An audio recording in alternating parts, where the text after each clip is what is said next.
Նոր չէ, որ Մոսկվա-Բրյուսել ընտրության մեջ Երևանը եվրոպական հատվածն է ֆավորիտ համարում։ Եվրամիության անդամակցելու գործընթացի մեկնարկի մասին օրենքը Հայաստանի խորհրդարանը շուրջ 1.5 տարի է հաստատել է 2025-ի մարտի 23-ին ընդունեցին եւ ուրեմն ինչու են հիմա պղտորվել Երևան-Մոսկվա ջրերը։ Դեպի Ռուսաստան արտահանման հետ կապված Ռոսելխոզնadzորից ամեն օր մի սահմանափակման մասին ենք լսում։ Հայաստանը արտաքին քաղաքական վեկտորը փոխել է դեպի արևմուտք եւ բնականաբար Ռուսաստանում սպասում են, որ լինելու են հաջորդ քայլերը։ Մասնավորապես հարցը հասնելու է արդեն ռուսական ռազմաբազաների դուրս բերելուն, հասնելու է հարավկովկասյան երկաթուղիները ազգայնացնելուն եւ այլն եւ այլն։ Այսինքն այս ընթացքը ակնհայտ է, դրա համար Ռուսաստանի քաղաքականությունը այդպես շատ կոշտ է։ Ռազմաբազային կամ հարավկովկասյան երկաթուղուն վերաբերող հարց Փաշինյանն ու Պուտինը վերջին հեռախոսազրույցում չքննարկեցին, բայց հայկական կողմի նախաձեռնությամբ օրերս կայացած այդ զրույցի ընթացքում Հայաստանի վարչապետը Ռուսաստանի նախագահին ասաց, թե հայաստանյան ծագման ապրանքների ռուսական շուկա արտահանման սահմանափակումները հակասում են Հայաստան-Ռուսաստան իրավապայմանագրային շրջանակին եւ խնդրեց միջոցներ ձեռնարկել այս խնդիրները կարգավորելու ուղղությամբ։ Որքան էլ հայկական կողմում այսօր համարում են, թե ստեղծված իրավիճակն իրականում ոչ թե ճգնաժամ է, այլ հայ արտադրողների համար նոր հնարավորություն է բացում, ինչը ըստ Փաշինյանի կօգնի զարգանալ ու բարձրացնել հայկական արտադրանքի որակը, այդուհանդերձ Համաշխարհային բանկի մասնագետներն էլ ահազանգում են։ Այս սահմանափակումները Հայաստանի համար լուրջ ռիսկ են։ Հայաստանի տնտեսական զարգերակը ամենամյա զեկույցում արտահանման ռիսկերից առանձնացրել են այն, որ Ռուսաստանի կողմից հայկական գյուղմթերքի ու կաթնամթերքի սահմանափակումները լրջորեն ազդում են արտահանման ծավալների վրա։ Մայիսին դեպի Ռուսաստան արտահանումը նվազել է 15%-ով։ Այս սահմանափակումների աստիճանական ընդլայնումը կարող է դուրս գալ զուտ առևտրի շրջանակից եւ բացասաբար անդրադառնալ Հայաստանի ընդհանուր տնտեսական աճի, գների ու սոցիալական վիճակի վրա։ Ռուսական բարձր էշելոններից տարբեր ռանգի չինովնիկներ պերմանենտ հիշեցումներ են անում Երևանին, ընտրություն կատարել Մոսկվայի ու Բրյուսելի միջև։ Երկու աթոռի վրա միաժամանակ նստել չի կարելի։ Պուտինը վերջին հեռախոսազրույցում հարցն ուղիղ դրեց։ Անհրաժեշտ է Հայաստանում հնարավորինս շուտ համազգային հանրաքվե անցկացնել, միանալ Եվրամիությանը, թե մնալ ԵԱՏՄ-ում։ Հայաստանի կողմից Եվրամիությանը անդամակցելու պաշտոնական դիմում չկա, խնդրի առարկան անորոշ է։ Մոսկվայի պահանջը նոնսենսի մեջ չի գցում Երևանին, Եվրամիությունը դռները բացել Հայաստանին է սպասում արդյոք։ Իրավիճակը մոտավորապես այսպիսին է։ Եվրամիությունը Հայաստանին կտրուկ չի մերժում, բայց անընդհատ նորանոր պահանջներ է առաջ քաշելու, որպեսզի Եվրամիություն մտնելու տեսական շանս տա։ Օրինակ, առաջին հերթին ռուսական ազդեցության նվազեցում, այդ թվում նաև պրոռուսական քաղաքական ուժերի չեզոքացում, մեկուսացում, ռուսական բիզնեսների դուրս մղում, այսինքն արևմուտքը ձգտելու է հասնել դրան եւ որպես խայծ, որպես բլիթ օգտագործելու է երբևէ Եվրամիության անդամակցելու շանսը։ Եվրամիությունը կամ հավաքական արևմուտքը շատ ներքորեն խաղարկում է սա, Ռուսաստանում այդ խաղը տեսնում են։ Դրա համար էլ պահանջում են, որպեսզի Հայաստանի իշխանությունները այդպիսի հանրաքվե անցկացնեն։ Ռուսական կողմում քաղաքագետների համոզմունք ունեն, որ հայկական հասարակությունում ավելի շատ մերձ ռուսական տրամադրություններ են։ Համարում են, որ 49% ձայն հավաքած քաղաքական ուժը արտաքին վեկտորը կտրուկ ու շրջադարձորեն փոխելու իրավասություն պետք է չունենա։ Դու չես կարող մի դաշինքի անդամ լինես, արդեն ոնց որ Ռուսաստանում բարձ ասում են թշնամական միության անդամ դառնաս, դենց չեն անում։ Եթե դու ուզում ես դառնաս, կամ նման խոսքերը կարող էին ակտուալ լինեին, օրինակ 10 տարի առաջ, 15 տարի առաջ։ Մարդիկ ասեն, մենք չենք ուզում ընտրություն կատարենք, որովհետև դե երկուսն տնտեսական միություններ են, երկիրը կարող է մի քանի տնտեսական միությունների անդամ լինել։ Դա կարող էր այդպես լինել, եթե չլինեին այդ թշնամությունը Եվրամիության եւ Ռուսաստանի միջեւ։ Ռուսաստանը Հայաստանի նկատմամբ տնտեսական սահմանափակումների լայնածավալ փուլը սկսեց այս տարվա ապրիլի վերջից, հետագայում ընդլայնելով այն մայիս-հունիս ամիսներին։ Սահմանափակումներ կամ արգելքներ կիրառվեցին հայկական հանքային ջրի, ալկոհոլային խմիչքների, ծաղիկների, ձկնամթերքի, ինչպես նաև մի շարք գյուղատնտեսական ապրանքների, մրգերի, բանջարեղենի եւ հատապտուղների, օրերս էլ կաթնամթերքի ներմուծման նկատմամբ։ Եվ որքան էլ հիմա հայկական կողմը այլընտրանք ունենալու տրամադրությունների մեջ է եւ համարում է, թե ավարտվել է այլընտրանք չունենալու դարաշրջանը, քաղաքագետը չի համոզվում։ Արմեն Բաղդասարյանը հիմա եվրոպական երկրներում է, ասում է Ծիրանը կարոտել է, փնտրում է եվրոպական սուպերմարկետներում ու չի գտնում։ Ես հիմա Եվրամիությունում եմ այս 2 շաբաթ եւ այստեղ ոչ մի խանութում ոչ մի հայկական ապրանք չկա։ Ծիրան էլ չգնեցիք։ Բացարձակ չկա։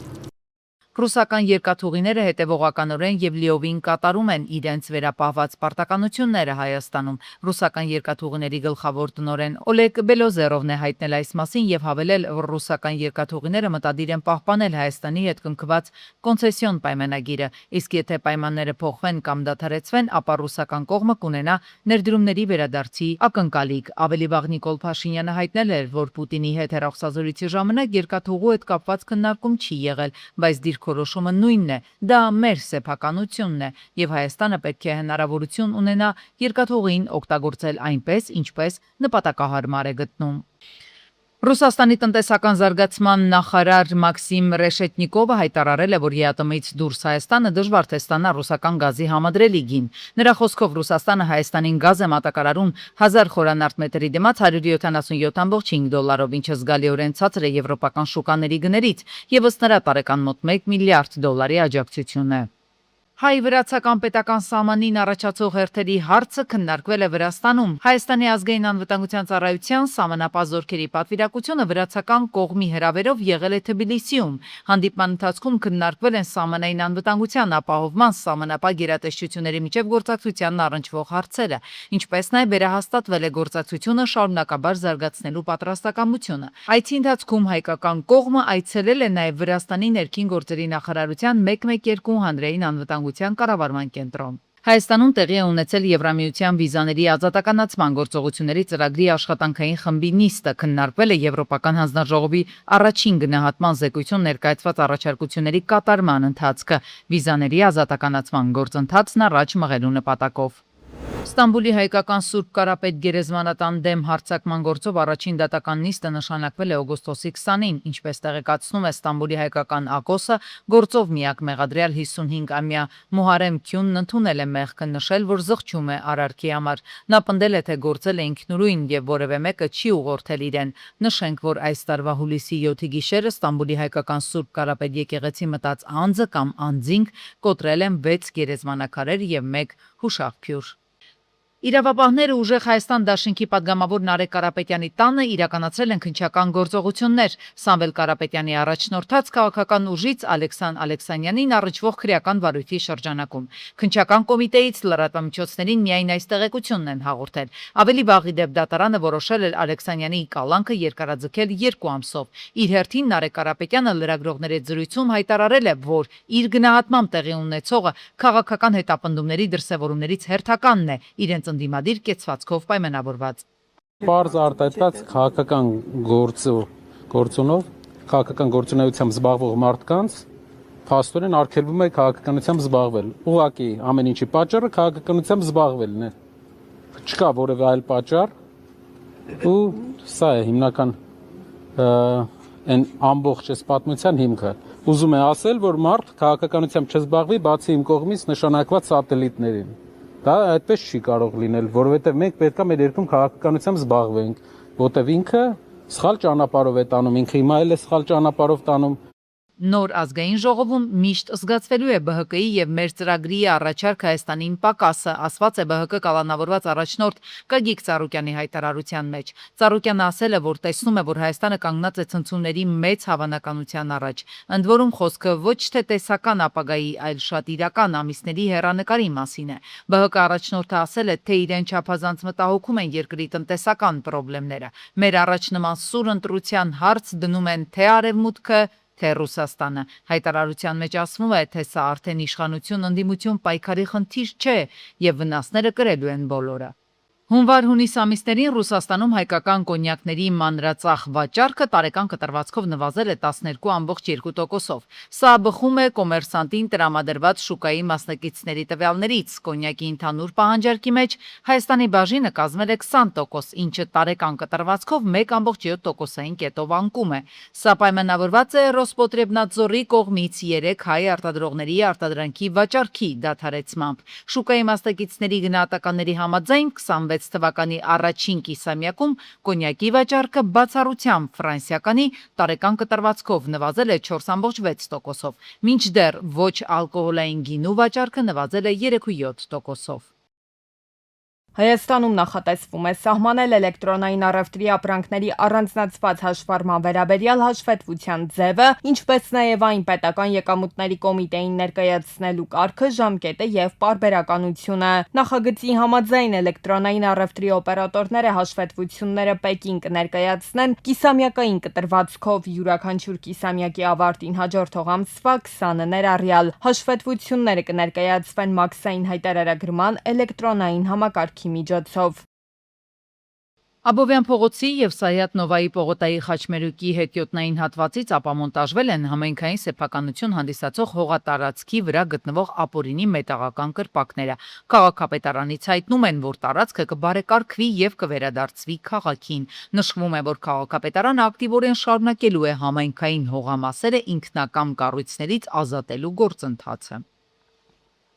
Ամերիկան պատրաստ է հնարավորություն տալ Իրանի հետ խաղաղ բանակցություններին պայմանով, որ Թեհրանը համաձայնի հրադադար հաստատել, հայտարարել է Թրամփը։ Ըստ The New York Post-ի անդրադարձի Թրամփը կարծես ակնարկում է, որ ցանկանում է գործարք կնքել հնարավորինս շուտ, իսկ եթե իրանցիները պատրաստվում են շարունակել հարձակվել Պարսից ծոցում Միացյալ Նահանգների դաշնակիցների նավերի բազաների վրա, ապա դրա համար ստիպված կլինեն գին վճարել, եզրափակել է Թրամփը։ Հիշեցնենք, հուլիսի 24-ին սկսված հրադադարը չեղարկվեց, երբ Միացյալ Նահանգների զինված ուժերը վերսկսեցին հարձակումները այն բանից հետո, երբ Իրանը հրթիռներ էր արձակել Հորդանանում գտնվող ամերիկյան բազայի ուղղությամբ։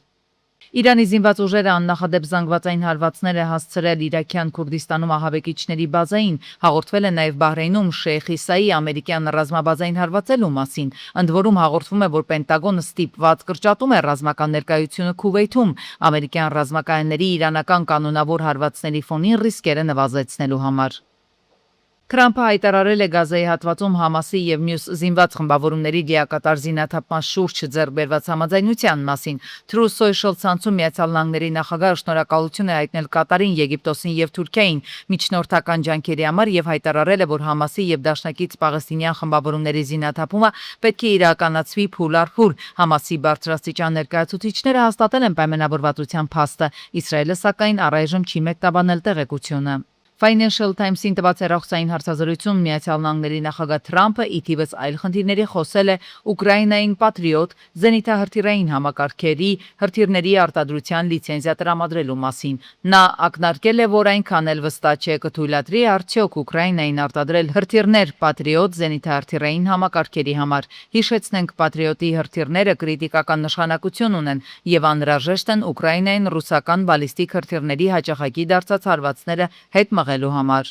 Մենք դիտարկում ենք այդ հարցը։ Սա միանգամայն բացառիկ զենք է եւ մենք պետք է մի փոքր ավելի զգույշ լինենք այն հարցում, թե ում ենք լիցենզիաներ տրամադրում։ Իրականում մենք սարքավորումների արտադրության լիցենզիաներ չենք տալիս։ Պարզ ասած, մենք ուզում ենք, որ Ուկրաինայում Ռուսաստանի հետ պատերազմը ավարտվի։ Մեզ հրթիռներ պետք չեն, մեզ խաղաղություն է պետք։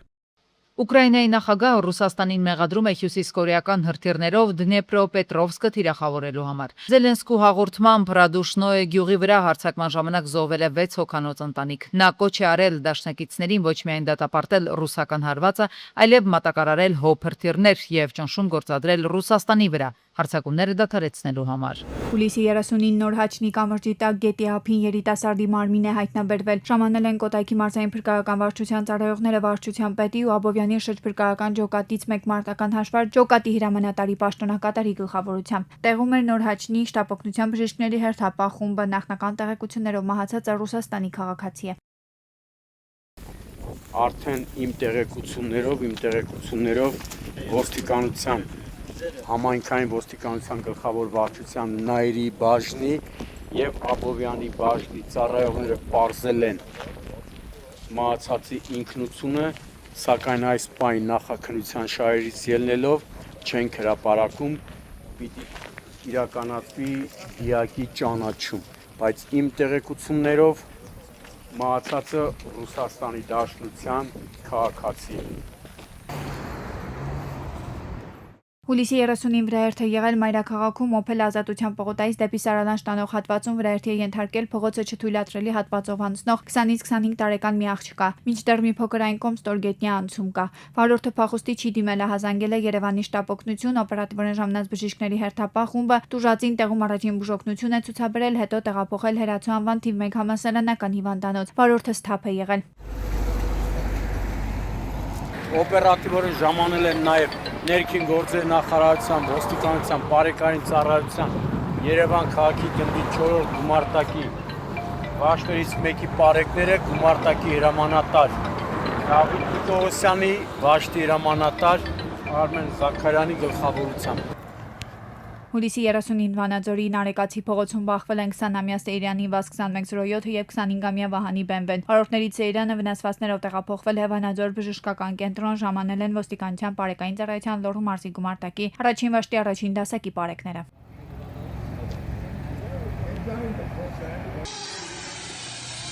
Հուլիսի 30-ին Գառնի գյուղի Գևորգ Մարզպետունի փողոցում կայանված Mercedes Sprinter-ում հրդեհ է բռնկվել, մինչև հրշեջ փրկարարների կանչի վայր հասնելը կրակի տարածման դեմ պայքարել են քաղաքացիները, հետո արդեն ժամանած հրշեջ փրկարարները մարել են այն։ Տուժածներ չկան, տեղում էին ոստիկանության բարեկային ծառայության Կոտայքի մարզի գումարտակի 2-րդ վաշտի առաջին դասակի պարեկները։ Ախպեր էտի որ մտավ սալոն, հələ տու ասեմ, ախպեր, տու ասեմ, ախպեր, տու ասեմ։ Եվ Վեդեի կամրջի ապամոնտաժումը դեպի Երևան ընթացող հատվածում շուտով կավարտվի, դրանից հետո կսկսվի դեպի Երասխի հատված ապամոնտաժումը։ Ելնելով ճանապարհաշինարարների ու քաղաքացիների անվտանգությունից ուժեղացված ծառայություն են կատարում ոստիկանության բարեկային ծառայության Նարատի մարզի գումարտակի 2-րդ վաշտի պարեկները։ Աշխատանքներին 2 անգամ տեղում ծանոթացել են տարածքային կառավարման ու ենթակառուցվածքների նախարարն ու Արարատի մարզպետը։ Ապամոնտաժումից հետո նոր կամրջի կառուցումը կսկսվի։ Բետոնի սյուները ծածկ ամբողջությամբ քայքայված, փտած, հիշում եմ, այստեղով այն կողմից, որ գալիս էին բեռնատարները, կամրջի վրայով անցնում էին, որպեսի գնային դեպի Երազ, այստեղ կամուրջը ճոճվում էր, քեզ թվում էր, հեսա կամուրջը փլվելու է, դրա համար էլ տևական ժամանակ երթևեկությունը այս կամրջի վրա դադարեցվեց եւ հիմա տեսնում եք կառավարության ֆինանսավորմամբ հիմնանորոգվում է